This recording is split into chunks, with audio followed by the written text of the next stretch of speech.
Jellyspoons, welcome back to another Monday Madness. Now, last week didn't go entirely as planned. I meant to do a story time. I really did. I genuinely did. I promise. I just got very distracted by working very hard and, well, I made you wicked sock puppets, so forgive me. This week, I am talking about Critical Role again. Woohoo! I know, I haven't been on about it for a very long time, and I am back on the Critical Role bandwagon because I had an idea. Well, my friend had an idea, and then I ran with it and made it into more of an idea. As I discussed in my last week's video, I work in some escape rooms, and that gave my friend, and therefore me, an idea for some Critical Role content. So today, I am going to talk about what each member of the Mighty Nein would be like in an escape room, based on the tropes of different types of people we get in the escape rooms all the time. Before that though, some self-plugging, of course, because I'm pretending to be a professional. If you would like to support me in any way, like my wonderful Patreons, then you can support me on Patreon. You get wonderful behind-the-scenes random things, you also get updates and various things, and also photos of my dog, which is mostly why everybody is there.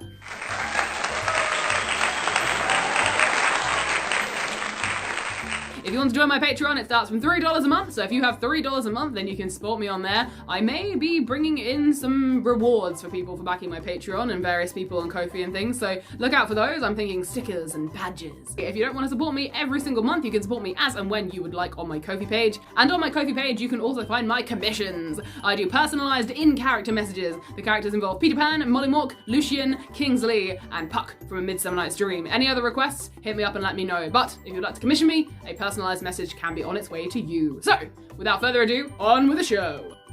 So here we go. Here is this Game Master's opinion on what each member of the Mighty Nein would be like inside an escape room. What I thought I would do for this video is let you guys guess before I tell you what I think each person will be. So I will tell you what each trope is, how people behave with that sort of trope and mannerism inside the escape room. While I'm telling you that, you guys can guess down in the comments, and then after that I will tell you what member of the Mighty Nein I think suits each single trope. Alright, so let's start with trope number 1, the lock picker.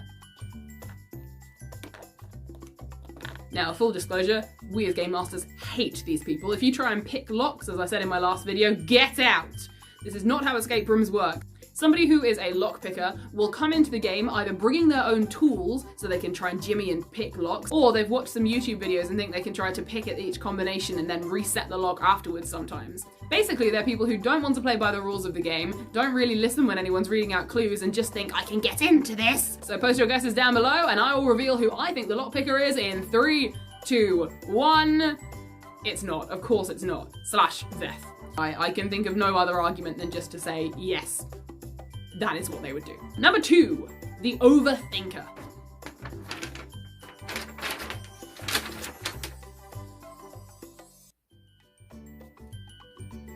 This is somebody who gets into the escape room and starts reading into absolutely everything. Ah, the bookshelf has 7 shelves, that must mean something. That chair was facing northeast, that must mean something as well. This clue says 2 + 2 = blank.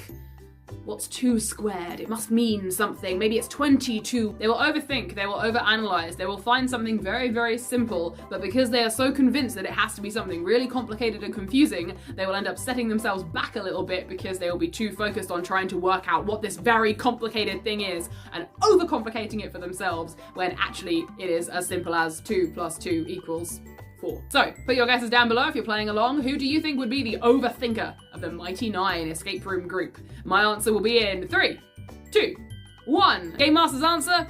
Caleb Wintergast. I'm sorry, Caleb, I love you to pieces, my boy, but he is ridiculously perceptive and he will remember absolutely everything. This would probably only hinder you in an escape room. If you're remembering that there was 7 scratches on the wall and that door opened only a quarter and this and this and this and this and this, eventually your brain is going to implode. Sometimes it is much simpler than you think. So yeah, sorry Caleb, but Overthinker, that's what he would be. Escape room trope number 3. We'll call this trope the random guesser.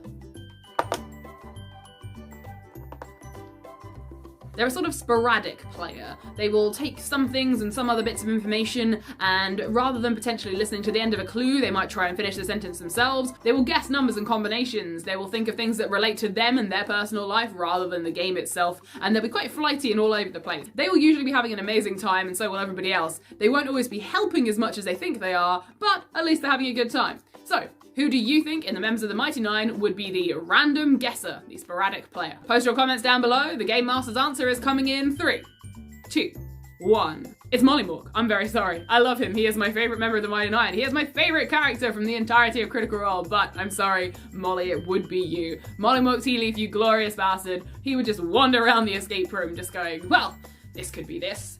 That's purple. I like this. I wonder if the answer's Molly. Let's see what happens.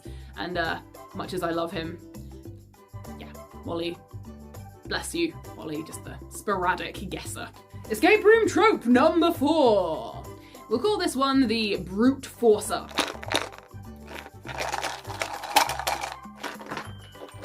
This is somebody who doesn't necessarily pay a lot of attention in the safety briefing at the beginning of the game, who perhaps doesn't realise that they are not literally trapped inside this game and can leave at any time, and who doesn't quite realise that when a lock doesn't open, ramming it isn't gonna do anything, and if a door isn't opening, then kicking it will not help you, and breaking into the ceiling tiles is really not how you solve the gameplay. So, which member of the Mighty Nein do you think would be the brute forcer? Who do you think might try to force open the lock if the numbers just aren't working properly? I know who I think it would be. I will give you my answer, post your guesses down below, and my answer is coming in 3, 2, 1. I'm really sorry, but it's Bo. Beauregard. I reckon Bo could lean into a little bit of the overthinking, particularly if her and Caleb paired up, but I do think Bo will be the most likely to get frustrated and try to pull at a lock or kick at a door, that kind of thing. I can also definitely see Bo trying to climb up into the ceiling tiles or pull up the carpet. Both of those things happen on the regular in some of my escape rooms as well. Escape room trope number 5. This one's called the competitor.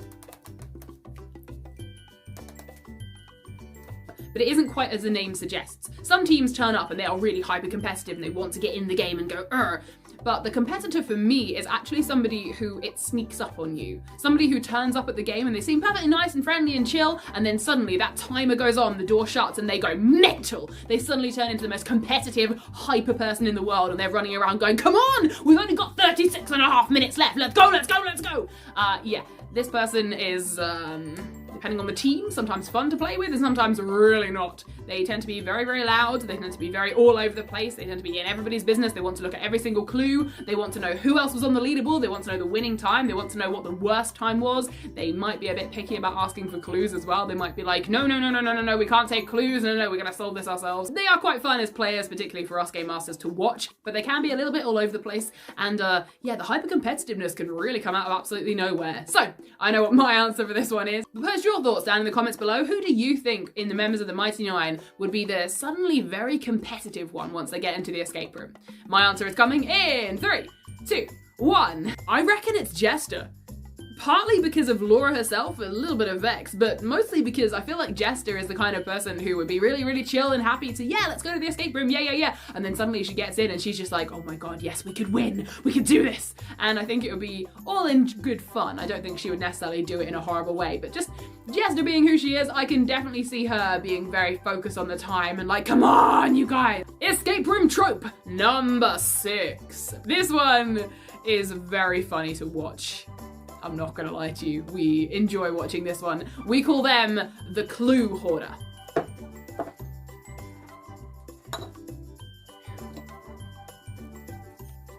Now, Clue Hoarders are very interesting souls. Sometimes it's a piece of paper, sometimes it's an object or an item, sometimes it's a lock that they've solved. There is something that they have in their hand and it turns into sort of like a security blanket. And you'll watch them going around the escape room on the cameras and they'll still be holding it 20 minutes later, even though they've usually already used it. They hang on to it and they hang on to it. They will just hoard everything and they will hold on to them and carry them with them. I run some escape rooms that are over multiple different rooms and they will bring things with them and you'll have to say to them, you really won't need any of that, it's absolutely fine. Also, I need to reset that, could you please leave it? They end up a little bit like the lady in the junkyard in the movie Labyrinth, where you've got all this stuff and you're just getting more and more things. Oh, well, this is nice. This could mean something. This could mean something. I've genuinely seen people try to pick up barrels before and take them with them and lamps and things. So people get very attached and emotionally invested in clues. So yeah, the Clue Hoarder. Who do you reckon would be the Clue Hoarder in the Mighty Nein? Chuck it in the comments down below. Game Master's answer is coming in 3, 2, 1. I will explain, but I think it would be Caduceus. Now, I don't think Caduceus would necessarily hold onto them like a security blanket. I think what's most likely to happen with Caduceus is he would be handed the clues and he would pick things up for safekeeping, and he would either put them in his pouches and pockets and things and forget about them, or he would just be so intent on keeping things safe and keeping things so that everyone could have them and find them again that he would end up just having a massive stash of all these clues that you don't even need. And I think he would end up with a towering pile of stuff, just gently walking along behind everyone going, yep, oh, I'll take that, yep, all this and this too, yep. So I think Caduceus, bless him, would end up being the clue hoarder, whether intentionally or not. Escape room trope number 7. We call this one the Supervisor.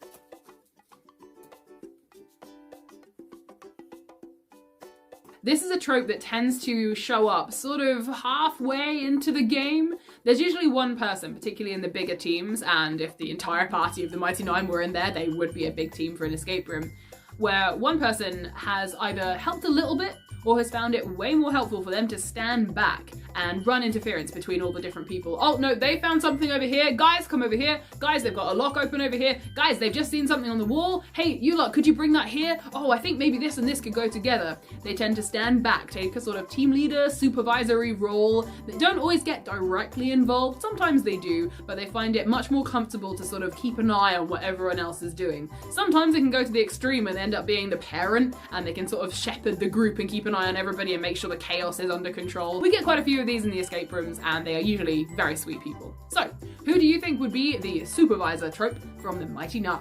Post your comments down below with your thoughts, and the Game Master's thoughts are coming in 3, 2, 1. I think we might all agree on this one. I reckon it would be Ford. Ford does take on a sort of group leadery role, and he eventually did blossom into taking that really, really well. And I think he would do a similar thing in an escape room. Escape room trope number 8. This one is interesting. I'm going to call this one the silent genius trope.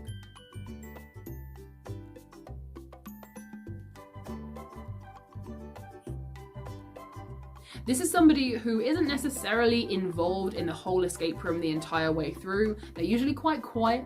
However, usually at a crucial point later on in the escape room when everyone else is flummoxed and trying to solve a clue, this silent person will pipe up and they will solve it in one sentence. They will say something and they will just get it. And they will absolutely floor everybody by completely grasping this one clue that everyone else failed to understand entirely. They're usually an absolute treasure to watch because it's just like, Silent Betty, when are they gonna strike? When are they gonna strike? When are they gonna strike? And you watch and you watch and you watch, and then suddenly it's like, boom! Yep, there she goes. Didn't even need to give them a clue because they have Silent Betty. I really need to rename this trope the Silent Betty trope. Why do that? So, who do you think will be the Silent Betty of the Mighty Nein? Well, Jellyspoons, that brings us to the end of the escape room tropes that the Game Master sees all the time. And which ones of them I think the members of the Mighty Nein most fit into. Give me your thoughts down below. What kind of tropes do you think the members of the Mighty Nein would fit into? I'm thinking I might do Vox Machina, maybe some NPCs, possibly other shows. Is there anybody else that you would like to see me do for what I think they would be like in an escape room? Post your comments on that down below. And also, if you have played one, or even if you have not, what do you think that you are like in an escape room, / what do you think you would be like if you did an escape room? What do you reckon I am like in an escape room? Hell, let's ask this. When I'm not being the Game Master, what do you think I am like if I am in an escape room? It's at least 3 of them all combined, I'm not gonna lie. So, post your comments on that down below in the comments. I will read as many of them as I possibly can. I love you all, my wonderful Jellyspoons, and I will see you next Monday for another Monday Madness. Goodbye, Jellyspoons. Goodbye!